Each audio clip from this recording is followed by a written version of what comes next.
All right, so let's get started. We had 6 women up here before one man, and that was on purpose because this is to empower people. This is to change your mindset. You see, everyone here was programmed to look at life a certain way. And the way you've been programmed to look at life will not serve you moving forward. See, people like to think, I'm free. First thing they say when they leave the organization is that I'm free. But one thing I will tell you is you're the furthest from free. You're in the first step of being free, in the first phase of being free, but you're not free. You see, programming goes deep. It goes real deep.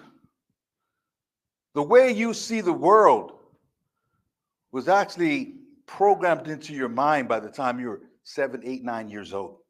The way you see the world. You see, before that age, you don't have a filter for information. You simply see the world as you were programmed to see it.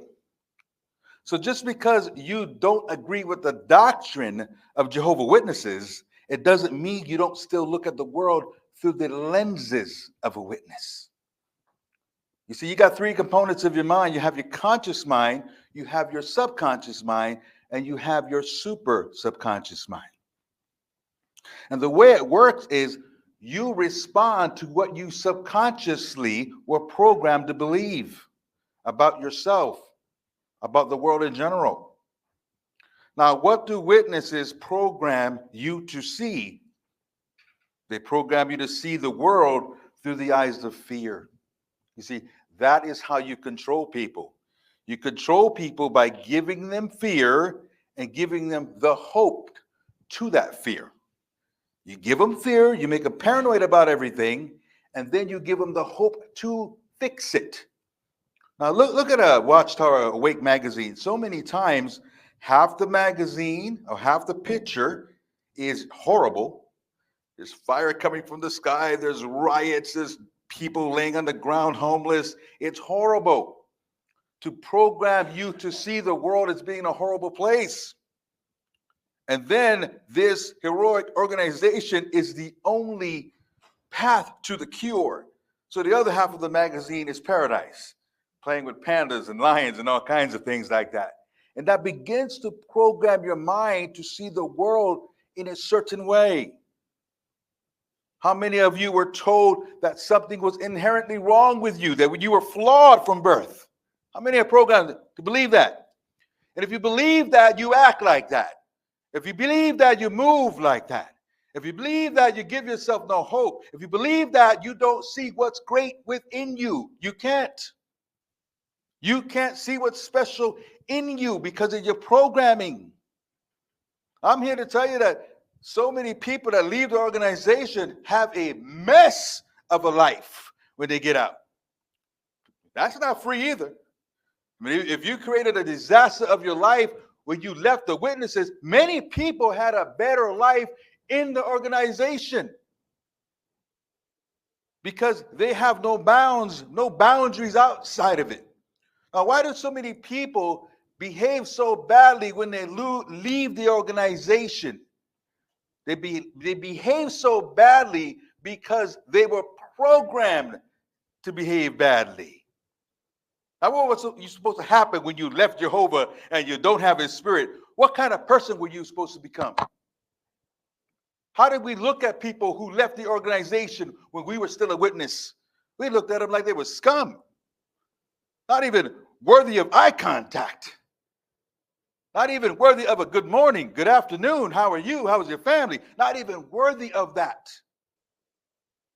So when you look at yourself, when you've been programmed from a young age that you're going to act a certain way if you leave the organization, you're already programmed to do it, so you go do it.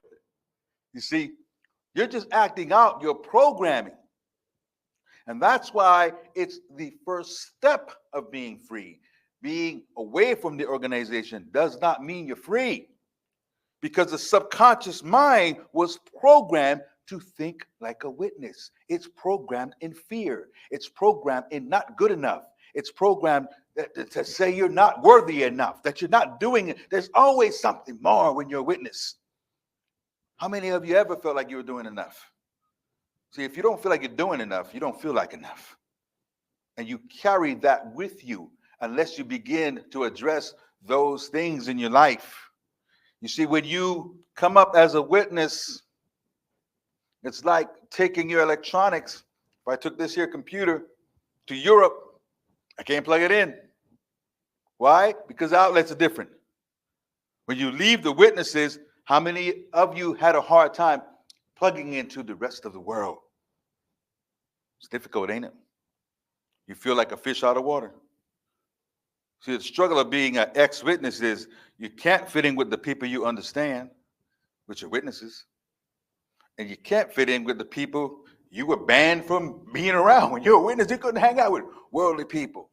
So most of you don't even know how to act around people you call worldly. Let me tell you something, that's like a racial slur. That's no different than someone who was raised in bigotry. See, when somebody's a bigot, they take a whole race and just put a stereotype around that race. They're all this way or they're all that way. It's the same thing. Everybody out there is different. Everybody's an individual, but you call them all worldly. You call the person who was strung out on heroin and the woman working in the soup kitchen feeding the homeless people, you call them the same person. They're just worldly. They're just no good. See, how do you step out into that world and be comfortable? Someone was raised by a bigoted mother and father, and they believe something about a certain race. Now, say this person goes to college and figures out that, you know what, everything mom and dad taught me is not true. These are wonderful people. I play sports with them, wonderful people. And then your sister goes and dates somebody of that race, and something comes up in you didn't expect. Oh, you see, there's still layers there. There's still layers because you grew up marinating in that belief. And it's the same thing with witnesses. So if you want to move forward in life, you've got to look at life differently. Everything about changing your life is about changing your perspective and how you see things. Changing your perspective of yourself and not carrying these self-imposed limitations that were given to you by an organization. You see, there's a lot of power in an organization that says, I want all the thoughts of 8 million people to be directed this way. See the power we give them? 8 million people directing their energy, their thoughts, their power.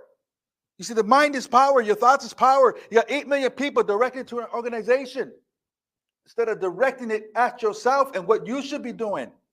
Instead of seeing your gifts, your talents, the things that you're supposed to be sharing with the world. So part of your journey, the first step of your journey is understanding who you are as an individual. See, with witnesses, that's not a concern. That's not a concern at all. Your assignment is given to you. See, you got strange people like Danielle who love knocking on doors. But she's an individual. Bless you. No, but different strokes of different folks, right? I mean, I'm joking, but that's a wonderful thing because she loves people. Okay, who hated it? Okay, if you hated it, that's not what you're supposed to be doing, right? If you hated it, that's not what you're supposed to be doing. You're supposed to be doing what your gift is. You know what's crazy about field service? You went and knocked on all these doors, right? How many people typically talk to you the whole morning? How many? Yeah, 2, 3, yeah, right. Some people go and hide. Some people act like they're not home. You might talk to 2, 3, 4 people, 2.5 hours. And you went to Starbucks or 7-Eleven for a break, right? People all around you, you didn't talk to one. What were you really trying to accomplish? Right? What were you really trying to accomplish? You see, human beings do things for one reason, usually. What's in it for me? So why would you knock on doors for 2 hours, not talk to no one, and go to a place to get a break and not talk to anyone there when there's people around you? Because you were doing it for your reward. You're doing it to get in a new order. You were doing the action to get a reward. That's why you did it. If you had information that a bomb was going to be dropped in your little town on Saturday morning and you wanted to warn people, would you not talk to anybody at the 7-Eleven, at the Starbucks? Or would you go to talk to every single person you can get your hands on and say, we got to get out of town? But now you need to turn your attention, again, changing perspective and putting it on yourself. So you understand that you have a gift, you have a talent, you have something you were given in a way that only you were given it. And you must feel that that is your obligation to share with the world why you are here. This is your obligation because no one does it exactly how you do it. So what were you given? See, some of the people online said, this is my superpower. What's your superpower? Remember this. Confidence and conceit are not the same thing. Anything you remember from what I'm saying, confidence and conceit are not the same thing. The only way you use a gift properly is to understand you have that gift and you accept that gift. I'm going to say that again. The only way to use a gift properly is to accept and embrace that you have a gift, and your gift is not about you anyway. You are a vessel of something you do special. So ask yourself, what is it? What do the people around me get out of me? Why do people like me? What do I excel in? Let's go around a round table and just hear some superpowers that some of you have. Raise your hand if you got a superpower. Kimberly. That is quite a superpower, right? So she can measure things about people that she's around. Go ahead, Tanya. She's compassionate. That's a superpower. You see, a lot of times you just look at the people with an ability to sing or do artwork or speak or something showy and think that's a superpower. She's compassionate, which means your friends come to you when they want some advice, right? When people are feeling down, they don't want to feel safe, they come to you. That's a superpower. Rosalie. Oh, wow. So the dog that don't like nobody can come and sit on your lap, right? Exactly. Again, animals feel energy. Animals feel energy.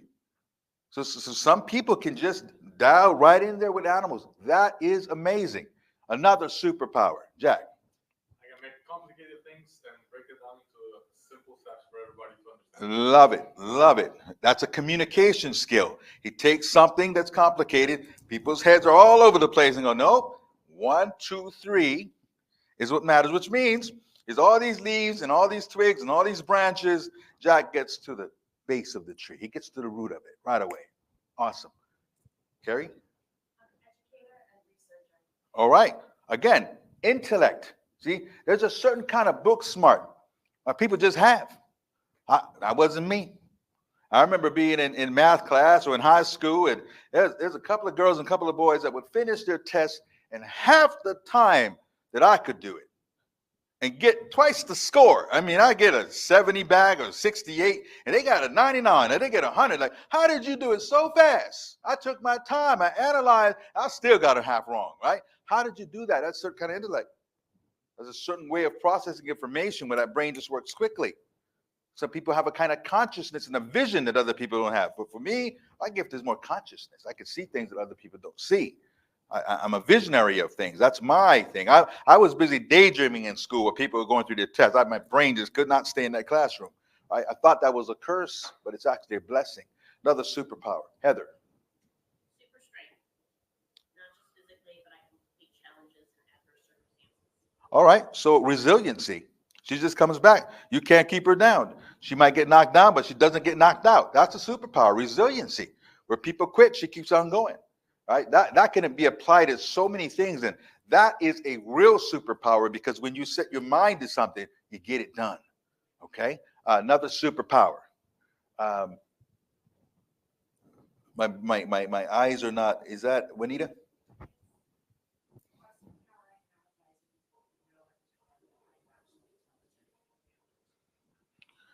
That's a big one, right?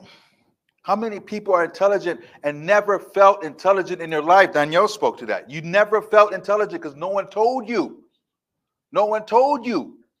You see, people usually don't tell you things about yourself that they don't have within them. People usually share their flaws and their limitations with you, but they don't look at your strength and say, you got this and I don't. Okay? So embrace that. Embrace that. That's amazing. Yvonne.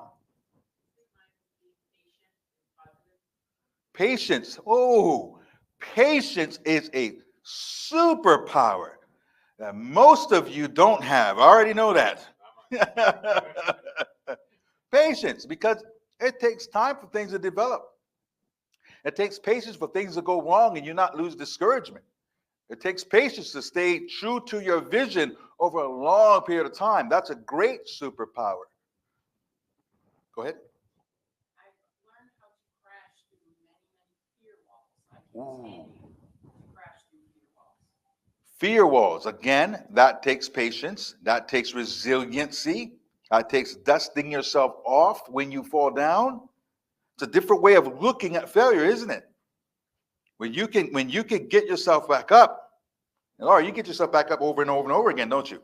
Okay, so how do you look at failure? Do you beat yourself up? Or do you pivot off the mistake? Do you take the lesson from the mistake? Or do you just beat yourself up? Stop beating yourself up. That's, if I can give any message out there, stop beating yourself up. Everybody makes mistakes. Anyone want to share their superpower? Mine is I'm resourceful and I take initiative. Wow. Resourceful, looking at every option, looking at every angle, and putting it in motion. Remember this, if you're not where you want to be in life, remember this, prayers not in motion don't get answered. You can pray all day long, but if you're not in motion, they won't get answered. You're the biggest component to what you say you want, is you, your action. You moving toward what you want. You making it real in your head before it's real in the physical. You've got to believe in you. You must believe in you. You've got to get this programming that was given to you that you're less than out of your mind. Greatness is a birthright. It's a birthright. For those of you who have children, you saw it in your children, didn't you? You looked at your child and said, look at that amazing 2-, 3-year-old. Danielle's got a child that's almost 4. Isn't he an amazing little guy? Amazing. So where did we lose that? Because there was a time when your parents said that about you. When you were 3, 4, 5 years old, amazing. What happens? Where do we lose amazing? It's your birthright. What happens is we start taking in other people's ideas, other people's truths, other people's religions, other people's thoughts. We take it in as our own and we get separated from self. And if we want to move forward, if we want to truly be free, freedom is connection with self. The freedom to be who you truly are. That is freedom. And you're not going to get that if you're obsessed with your past. I say this many times, your rearview mirror is this big and your windshield is that big for a reason. Because if you keep driving looking only in your rearview mirror, you're going to crash. You'll have no vision for what's ahead of you. And we need to get past the programming of the Jehovah's Witnesses. Because as I said earlier, the subconscious mind is programmed through repetition. And what were you the most repetitious about? Anybody old enough to remember Patty Hearst? I was a little kid. I was probably like 8 years old when that happened. Patty Hearst was the granddaughter of William Randolph Hearst, who was about the richest man in America. Big newspaper tycoon. I was his granddaughter, which means she was from a wealthy family. and was kidnapped by some extremists who brainwashed her. And next thing you know, she's in the bank with an automatic gun, right? Brainwashed to be sympathetic with the people who kidnapped her. So understand that your mind is subject to what you hear over and over and over again. And if you heard a fear-based message over and over and over again, you will never step into your power. If you ride through fear, if you look at the world through the lenses of fear, you will never step into your power. And all of you have power. All of you are amazing. All of you have something special. All you have to do is believe. You know, even if you're still reading the Bible, I'm saying nothing negative about the Bible. There's a lot of good stuff in it. But sometimes they take the word faith and turn it into something it wasn't trying to say. See, belief and faith are like this. A lot of times they take the word faith and, no, it didn't say faith in him or him. It's faith, belief, believe in you. Belief itself.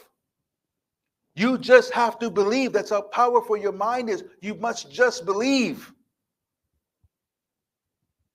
Have you ever believed in something you felt so strongly about and it didn't happen for you? Raise your hand if that happened for you. Okay. Can I borrow your bottle of water here? If I had this bottle of water, well, I have this bottle of water. It was a full bottle of water. And I put 2 tablets of cyanide in that water. Would you drink it? If I said, come on now, it's like 98.5% water, only 1.5% cyanide. Would you drink it? You see, that little bit of cyanide makes this 100% poison. And that is what doubt is like to your dreams. It does not take a lot of doubt to ruin a whole lot of dreams. It does not take a lot of doubt to ruin a whole lot of belief. You must be certain about who you are. Certain about the power within you. Thank you. Certain about your purpose and your mission. Certainty is everything. You got to get this Jehovah's Witness stuff out of your head that told you women that you were less than.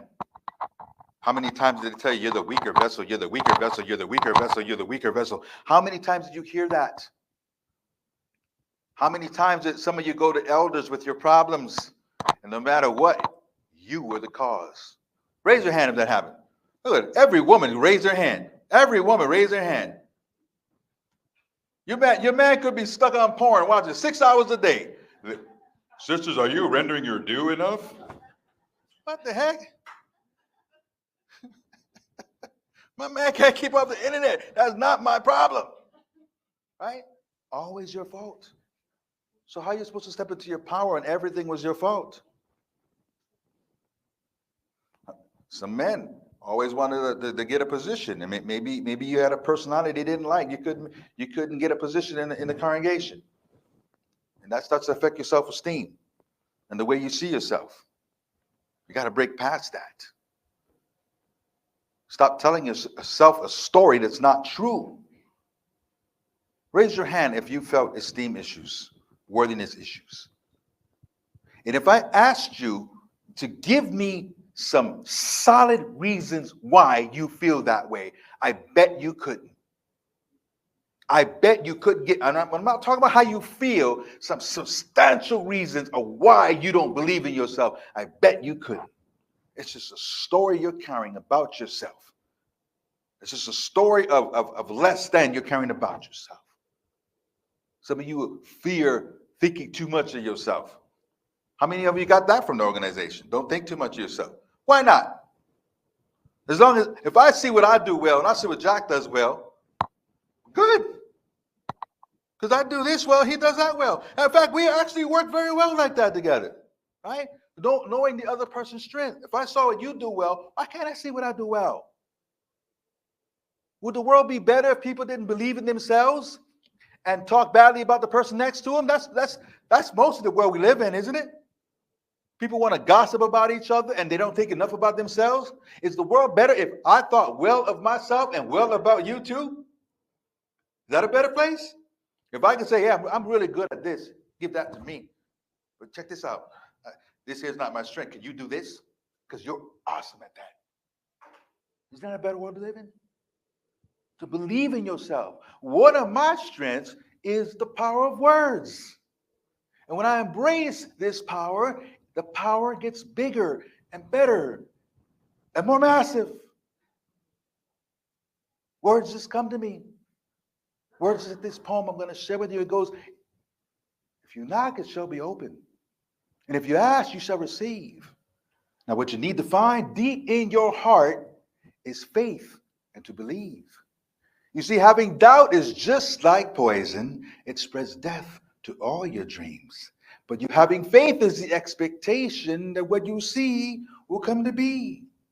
Now, never let anyone around you tell you what you can do. For they can't comprehend, nor can they understand a dream that was meant for you. Now, the word fear, that stands for false expectation, appearing to be real, but fear will dissipate. If you have faith, you'll find the strength that you can feel. Now, you've heard this said before, that there's nothing that you cannot do. Learn to let that sink deep in your soul and know this to be true, that if you believe down to your core, there's nothing that you can achieve. And it all begins, listen close, my friends, with a dream that you believe. You see, when you embrace the gift, where would that gift go if I was a Jehovah's Witness? What if I was on an assembly and I broke out in poem? Oh, they'd be counseling me. I wasn't on the script, but all good. Where are you going with this? Right? I got to suppress myself. I got to suppress myself. You know, if I was a witness, I'd stand here with a manuscript. You'll never see me speak with a manuscript. I step into the gift. I never know what I'm going to say. I just get up here and start talking because it's a gift. But that doesn't make my gift any better than yours. See, the only difference between people is some people know their gift and others don't accept it. If you're a little Stevie Wonder, you're blind, and what am I supposed to do? Learn how to play a piano? I can't see. No, you have a gift. And as a little kid, he stepped into his gift.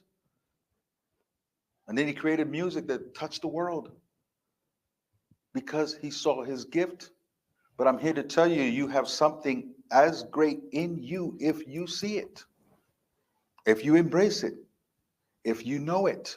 In that poem, I said, never let anyone around you tell you what you can do, for they can't comprehend, nor can they understand a dream that was meant for you, which means I invalidate everyone that doesn't understand my calling. Have something in your mind called a validation card, a V card, a validation card. If you did not accomplish what I wish to accomplish in life, or if you did not accomplish what you wish to accomplish in life, either one, I invalidate you. I don't listen to your words. I don't listen to your opinion. You sound like the adults on Charlie Brown. Wah, wah, wah, wah, wah, wah, wah. I don't validate everybody. I don't validate any Jehovah's Witnesses. None. Not my father, not my brothers. I invalidate you because what you're after, I'm not after. So I don't care what you have to say, and I don't care what your opinion is about me. See, I've gotten to do some really cool things. I've gotten to stand and speak on some amazing stages with some amazing people. It's been a really cool life. But who's the loser in my family? I got two brothers that are elders. Who's the loser in my family?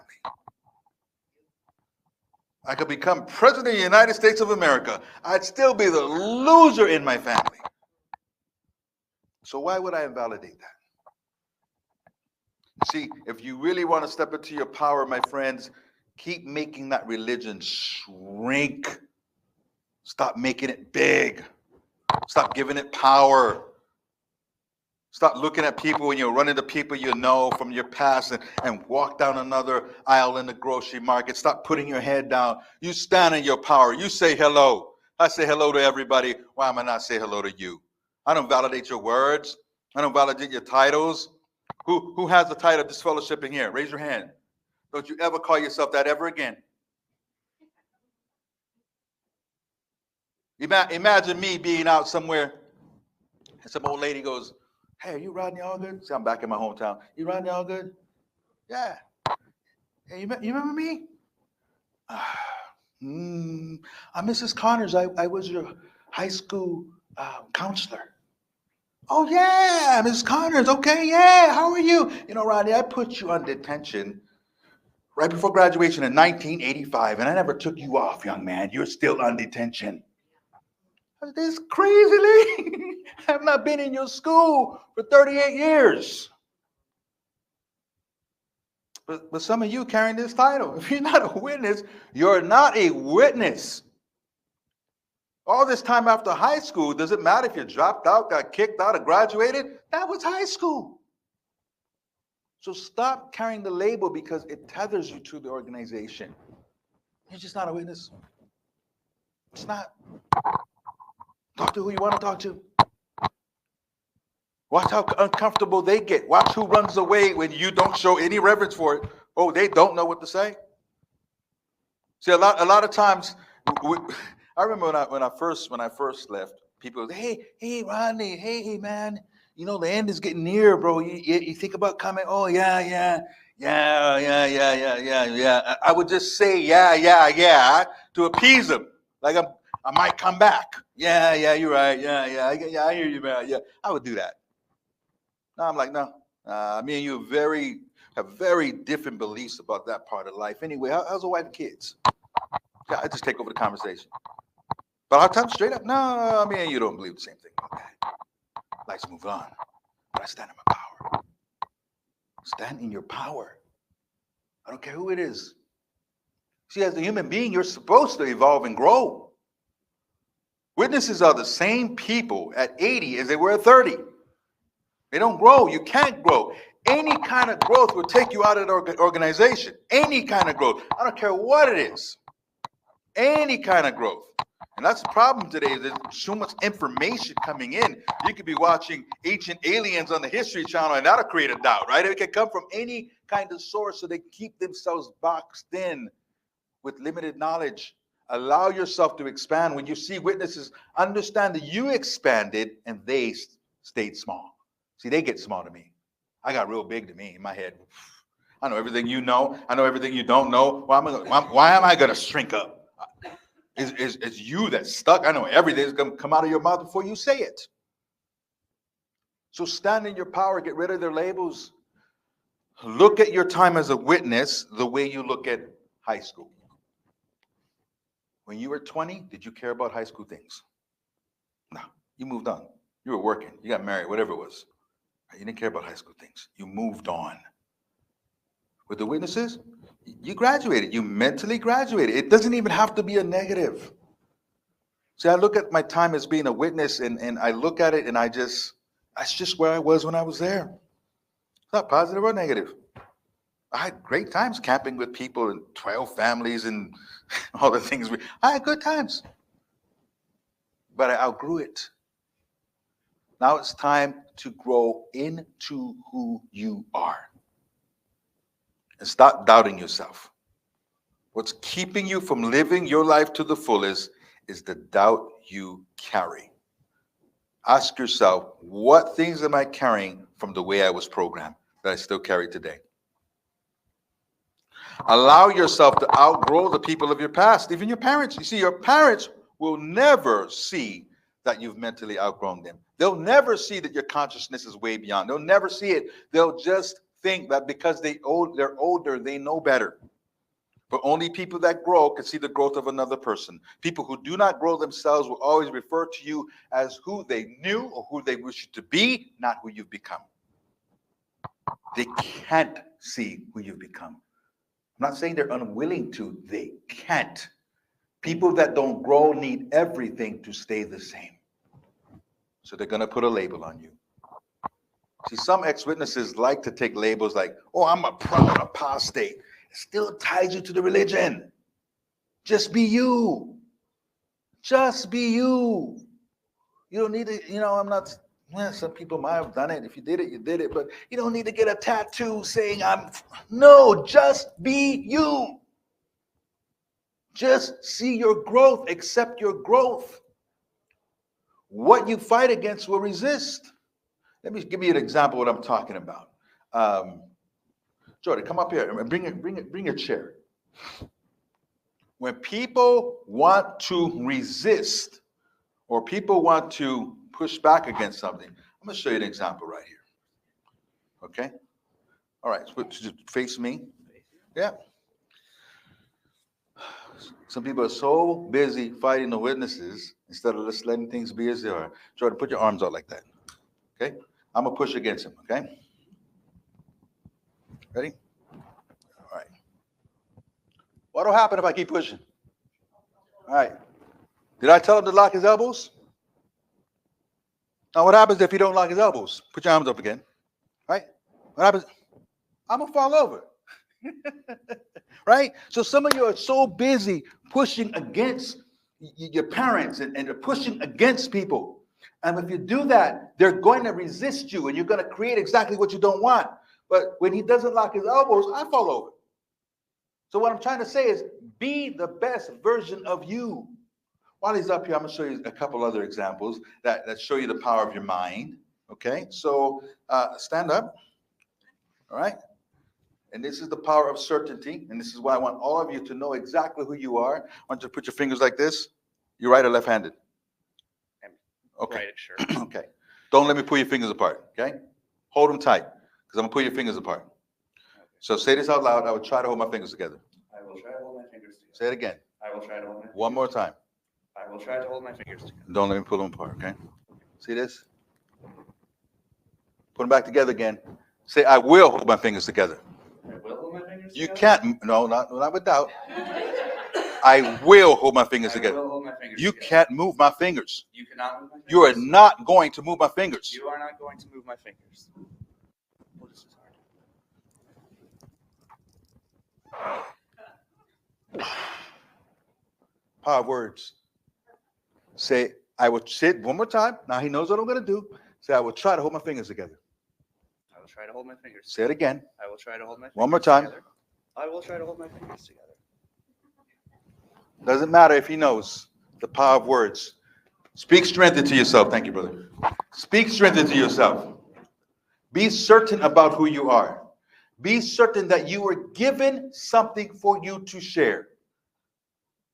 The great author and poet, Miss Maya Angelou, once said, there's no greater agony than the burying of an untold story left within oneself, which means too many people go to the grave with their dreams, with their music, with their books, with their stage plays, with their whatever creative thing you have, they take it to the grave. And that's what we were going to do as Jehovah's Witnesses, because all we did is what they asked us to do.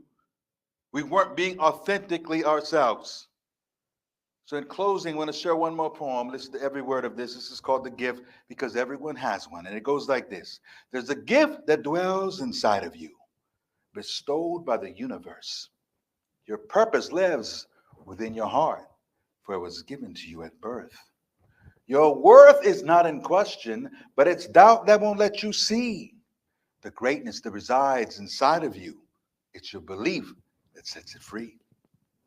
This gift is not for you. Your gift is for us all. So consider it as selfishness if you don't heed your call. This life that we are blessed to live is not merely to exist. So it's time to change your point of view, to take time to ponder this. Now imagine yourself old and your life is in review. Will you be filled with regret of the things you did not do? Or will you have an empty feeling as you sit and stare, knowing that you will leave this earth with a gift you failed to share? So live to leave a legacy. And always remember this, that you're one of a kind and that you were born to shine. And your purpose is your gift. Thank you very much.